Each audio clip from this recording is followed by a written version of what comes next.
Hello and welcome back to this short course on chronobiology. I am Latika and today we are going to talk on the topic regulation of seasonal migration.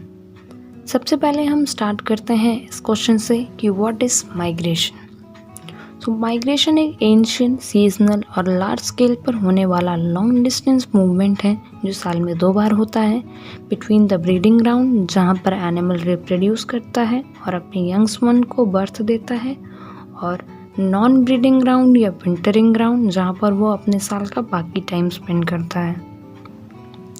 कई animals group जैसे कि birds, fishes, mammals, reptiles, amphibians and insect ये सब भी migration के phenomenon को show करते हैं।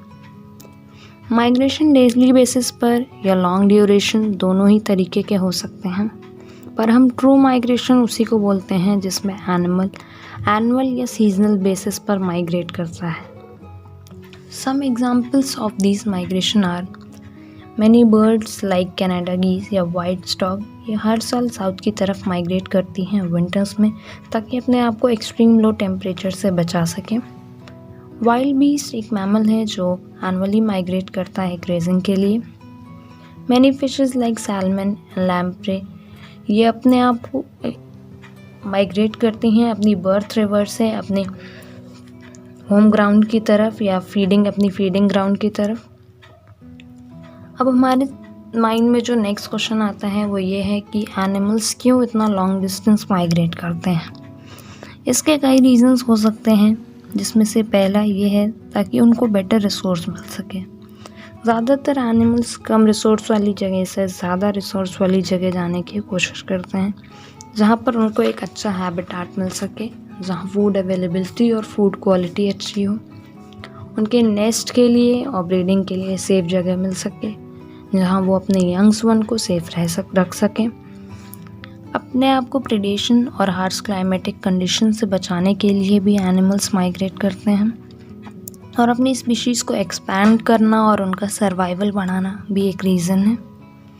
एनिमल्स के ब्रीडिंग ग्राउंड और विंटरिंग ग्राउंड में काफ़ी डिस्टेंस होता है, तो उसको कवर करने के लिए भी एनिमल्स माइग्रेट करते हैं। सो ये कुछ रीजंस हैं कि एनिमल्स क्यों माइग्रेशन शो करते हैं।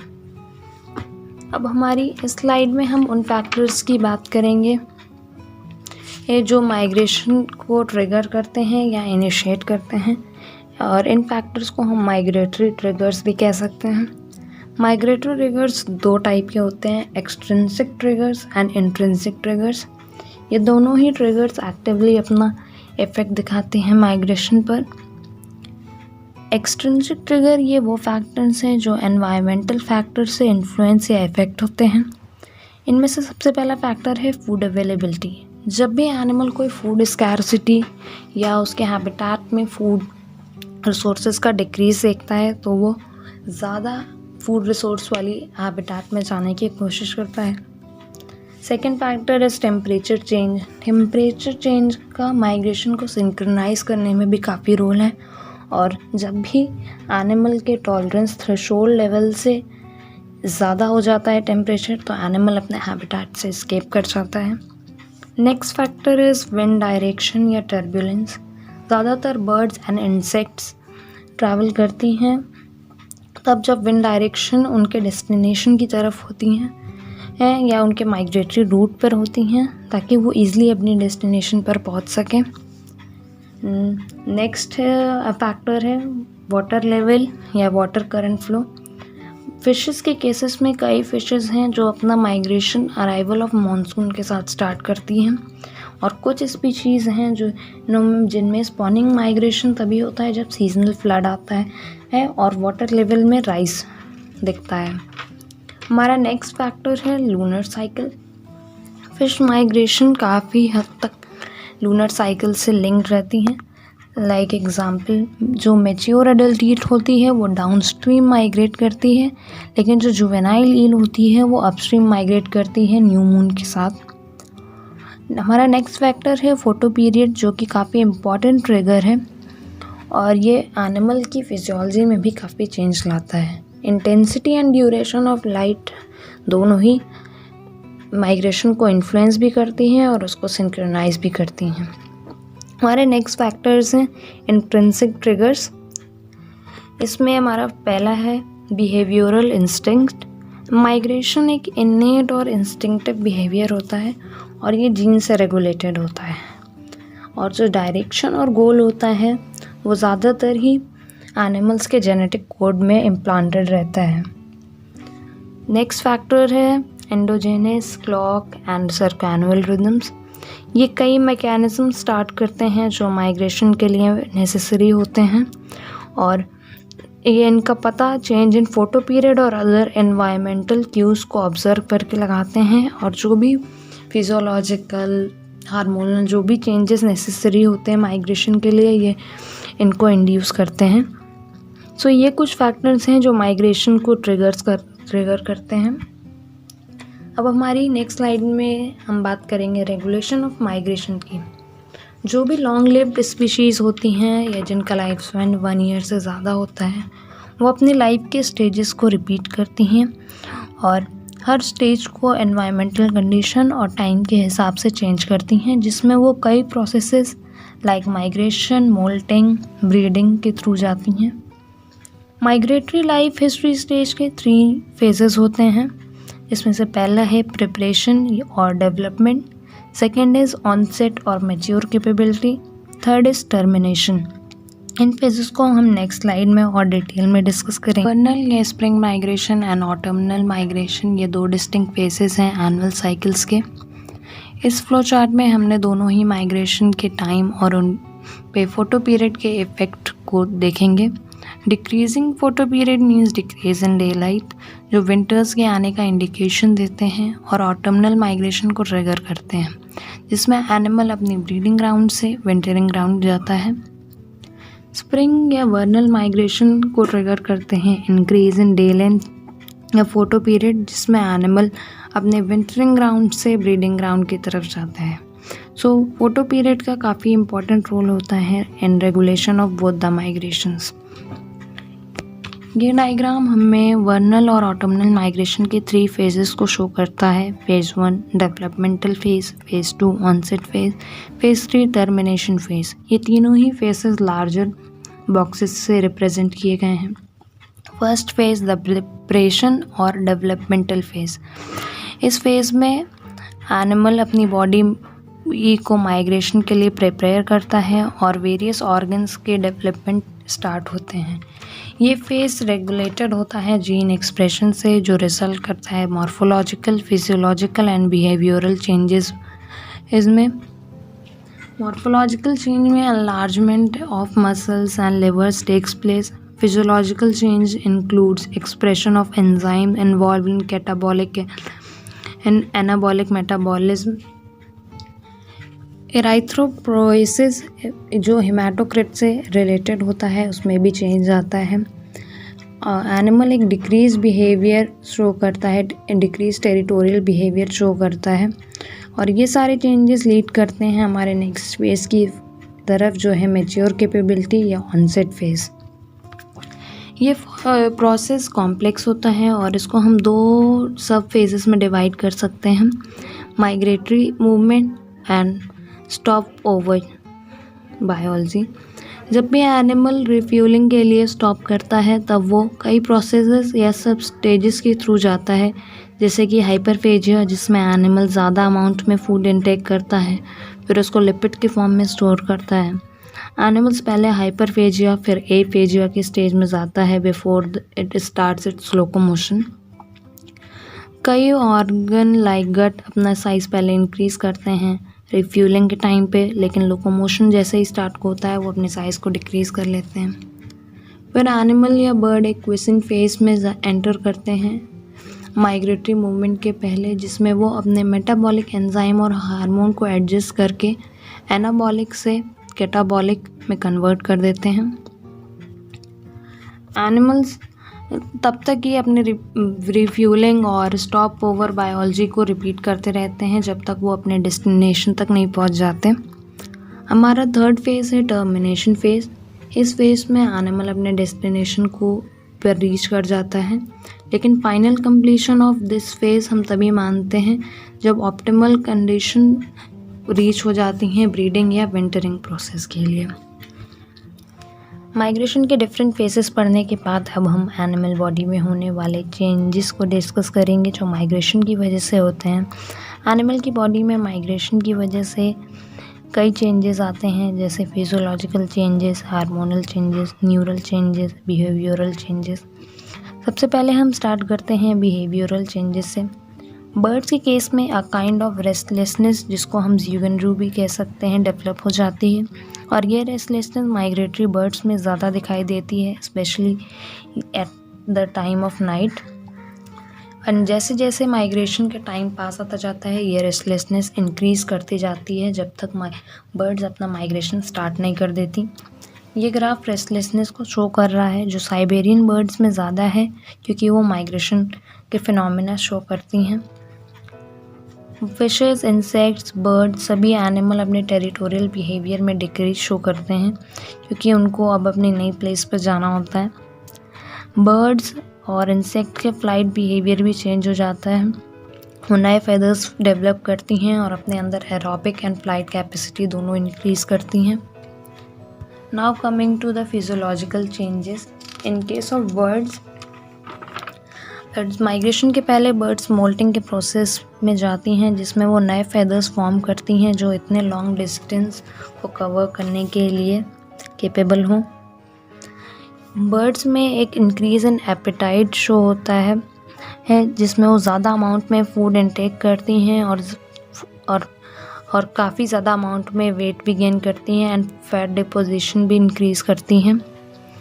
जो ऑर्गन और मसल्स बर्ड्स के लॉन्ग फ्लाइट में हेल्प करती हैं उनके साइज़ में भी इंक्रीज़ होता है। बर्ड्स में increase level of haematocrit show होता है जो माइग्रेशन के समय उनके रेस्पिरेशन एफिशिएंसी को इंक्रीज़ करती है और उनकी एनर्जी डिमांड को पूरा करने में भी हेल्प करती है। ये table increase level of haematocrit level show करती हैं ज़ोनोट्रिकिया में। वर्नल एंड ऑटमनल माइग्रेशन के टाइम पे हेमाटोक्रिट लेवल में काफ़ी इंक्रीज दिखाई देता है बर्ड्स में। इन case of insects morphology of wing change हो जाती है और wing structure and flight apparatus vigorous और लॉन्ग डिस्टेंस फ्लाइट के लिए चेंज हो जाते हैं। मोनार्क बटरफ्लाई में लिपिड प्राइमरी फ्यूल के लिए यूज़ होता है। शॉर्ट फ्लाइट करने वाले कुछ माइग्रेंट्स में carbohydrate as primary fuel use होता है। फ्यूल वो एनर्जी है जो एनिमल फ्लाइट या मूवमेंट के लिए स्टोर करता है। In case of fishes maturation of gonads like testis and ovary start होते हैं। माइग्रेशन के समय डाइजेस्टिव ट्रैक्ट श्रिंक कर जाती है और फंक्शनलेस हो जाती है क्योंकि कुछ फिशेस माइग्रेशन के टाइम पे फूड इनटेक नहीं करती। बॉडी कलर में भी फिशेस की चेंज आ जाता है, जैसे कि यूरोपियन ईल में येलो कलर रिप्रेजेंट करता है फीडिंग एंड ग्रोइंग फेज और सिल्वर कलर रिप्रेजेंट करता है ब्रीडिंग फेज। कुछ फिशेस जैसे कि सैल्मन में बॉडी पर स्पॉट्स अपीयर हो जाते हैं। स्किन की permeability and layers of scale में भी चेंजेस हो जाते हैं जो फिशेस को आयरन और सॉल्ट कॉन्सेंट्रेशन मेंटेन करने में हेल्प करते हैं। अब हम माइग्रेशन पर हार्मोन की कंट्रोल को डिस्कस करेंगे। दोनों ही फिशेस और बर्ड्स में वर्नल माइग्रेशन एंड्रोजन से रेगुलेट होते हैं क्योंकि वर्नल माइग्रेशन रिप्रोडक्शन से रिलेटेड होते हैं। इस समय सेक्स हार्मोन्स के लेवल इंक्रीज रहते हैं क्योंकि गोनैड्स का मैच्योरेशन और डेवलपमेंट दोनों ही फास्ट होते हैं। बल्कि ऑटमनल माइग्रेशन जो होता है वो एंड्रोजन इंडिपेंडेंट होता है और ये थायराइड हार्मोन से रेगुलेट होता है। बर्ड्स के केस में यही थायराइड हार्मोन एरोबिक कैपेसिटी को इंक्रीज करता है। ग्लूकोकॉर्टिकॉइड के लेवल्स भी फ्लाइट एंड अराइवल के टाइम पे इंक्रीज्ड रहते हैं। Increase in day length GnRH hormone के प्रोडक्शन को स्टिमुलेट करता है जो इन टर्न स्टिमुलेट करता है release of luteinising hormone and follicle stimulating hormone को। In case of females the LH and FSH enhances folliculogenesis and steroidogenesis of estroidal and progesterone hormone. Follicular maturation के बाद progesterone trigger करता है development of oviduct और estroidal hormone induce करता है breeding behaviour को। LH hormone फिर ovulation and oviposition of egg में हेल्प करता है। In case of male LH hormone testosterone production को इंड्यूस करता है एंड FSH सेमिनिफेरस ट्यूब्यूल्स की ग्रोथ एंड डेवलपमेंट को इंड्यूस करता है। FSH स्टेरॉइडोजेनेसिस को भी इंड्यूस करता है। Role of juvenile hormone in case of monarch butterfly and migratory grasshopper long photoperiod associated होता है increase level of juvenile hormone से, जो प्रमोट करता है growth of reproductive system and leads to breeding. लेकिन short photoperiod of autumn correspond करता है low levels of juvenile hormone and इस केस में जो रिप्रोडक्टिव ट्रैक होता है वो डिमिनिश हो जाता है। Now discussing the role of adipokinetic hormone regulation of fuel like lipid and proline को AKH कंट्रोल करता है। It also increases the haemolymph level in migratory grasshopper. AKH migratory flight भी स्टिमुलेट करता है monarch butterfly में जब JH juvenile hormone के साथ दिया जाता है। ये थे कुछ हार्मोनल इफेक्ट ऑन माइग्रेशन। अब हम न्यूरल लेवल चेंजेस पर डिस्कस करेंगे। बर्ड्स के केस में माइग्रेशन का effect visual and olfactory system पर एक्सप्रेशन ऑफ फॉस सेल से पता चलता है। सी फॉस सेल्स को हम मार्कर ऑफ न्यूरल एक्टिविटी भी कह सकते हैं और ये समवॉट रिलेटेड होता है माइग्रेटरी रेस्टलेसनेस से। फॉस सेल्स का नंबर नॉन माइग्रेटरी फेज में हाई होता है डे टाइम में और लो होता है नाइट में, लेकिन in migratory phase it is low in day time and high in night time. Fishes के केस में ऑल्फैक्टरी पाथवे का एक मेजर रोल होता है ओडोरेंट एलिमेंट को पहचानने में और उनका इम्प्रिंट करवाने में, जो नेविगेशन में काफ़ी हेल्प करता है। माइग्रेशन के टाइम पे ऑल्फैक्टरी लोब का साइज़ इंक्रीज़ हो जाता है फिशेस में और उनमें सेंसरी एरियाज मल्टी लेयर्ड होते हैं, जिसमें सेंसरी और माइक्रोविलेज सेल्स के नंबर्स भी इंक्रीज हो जाते हैं। In this slide we are going to talk about how do animals migrate so long routes. एक लोकेशन से दूसरी लोकेशन तक जाने के लिए एनिमल को पहले सही डायरेक्शन ढूंढना होता है जिसे ओरिएंटेशन कहते हैं, फिर उसी डायरेक्शन में मूव करना होता है जिसे नेविगेशन कहा जाता है। 4 जनरल मोड्स हैं जिससे माइग्रेंट खुद को ओरिएंट कर सकते हैं: compass orientation, piloting, navigation and homing. Environment भी हमें कई तरीके के क्यूज़ प्रोवाइड करता है जिससे हम रूट फाइंड कर सकते हैं, जैसे कि अर्थ्स मैग्नेटिक फील्ड जो कि मैग्नेटिक कंपास का काम करता है, जो एनिमल को ओरिएंट करता है कि किस डायरेक्शन में नॉर्थ है और किस में साउथ और उसे किस डायरेक्शन में जाना है। सन कंपास ये इम्पॉर्टेंट पार्ट प्ले करता है उन माइग्रेटरी बर्ड्स या इंसेक्ट में जो दिन में माइग्रेट करते हैं। स्टार कंपास ये गाइड करता है नॉकटर्नल माइग्रेंट्स को। Solar and celestial cues and physical landmarks.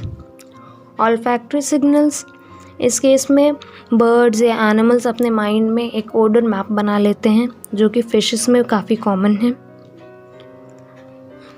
Bird के मैग्नेटिक कंपास लाइट डिपेंडेंट होता है, उनमें रेटिनल क्रिप्टोक्रोम क्राइफोर प्रेजेंट होता है जो कि रिस्पॉन्सिबल होता है बर्ड के नेविगेशन और अर्थ की मैग्नेटिक फील्ड को डिटेक्ट करने में। फिशेस के केस में ऑल्फैक्शन का इम्पॉर्टेंट रोल होता है, उसमें olfactory C gene in olfactory epithelium में प्रेजेंट होता है जो कि ऑल्फैक्टरी इम्प्रिंटिंग में हेल्प करता है। एमिनो एसिड एक इम्पॉर्टेंट ओडोरेंट है जो वाटर में फिशेस को डायरेक्शन ढूंढने में हेल्प करता है। Role of clock and rhythms in migration. Migration daily और सीजनल दोनों ही तरीके से होते हैं और इंटरनल क्लॉक उसको एक टाइम कीपिंग मैकेनिज्म प्रोवाइड करवाती है।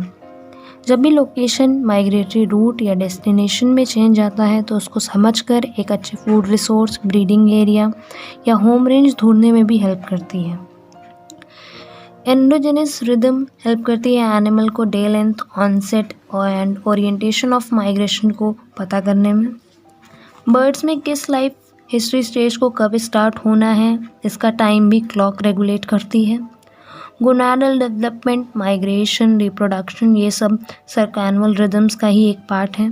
सो क्लॉक और रिदम का लाइफ स्टेजेस को ट्रिगर करने और उनको कंट्रोल करने में काफ़ी इम्पॉर्टेंट रोल है। अब हम बात करने जा रहे हैं माइग्रेशन हैज़ार्ड या डिसएडवांटेजेस ऑफ माइग्रेशन की। माइग्रेशन के कुछ डिसएडवांटेजेस भी होते हैं, जैसे कि प्रेडेशन या गेटिंग लॉस्ट। जब भी एनिमल एक लॉन्ग जर्नी पे जाता है तो उसके लॉस्ट होने और प्रेडेटर से अटैक दोनों के ही चांसेस इंक्रीज़ हो जाते हैं। कई बर्ड्स एयरक्राफ्ट, टावर या बिल्डिंग से लड़के इंजर्ड भी हो जाती हैं। माइग्रेटरी जर्नी एक एग्जॉस्टिंग और टायरिंग जर्नी है, जिसमें अगर एनिमल को रिफ्यूलिंग के लिए फूड रिसोर्स नहीं मिलता तो उसके स्टारवेशन से डेथ के चांसेस भी बढ़ जाते हैं। Fishing practices and increase in number of dams की वजह से भी माइग्रेटरी फिश के पॉपुलेशन पे एक चेक लग गया है। In this graph mortality of bird is shown, जो कि मैक्सिमम है विंडोज से कोलिजन की वजह से।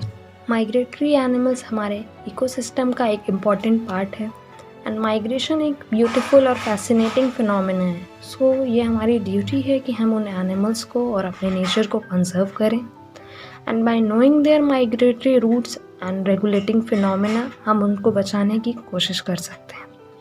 Thank you for watching the video. Do like and share the video and subscribe the channel.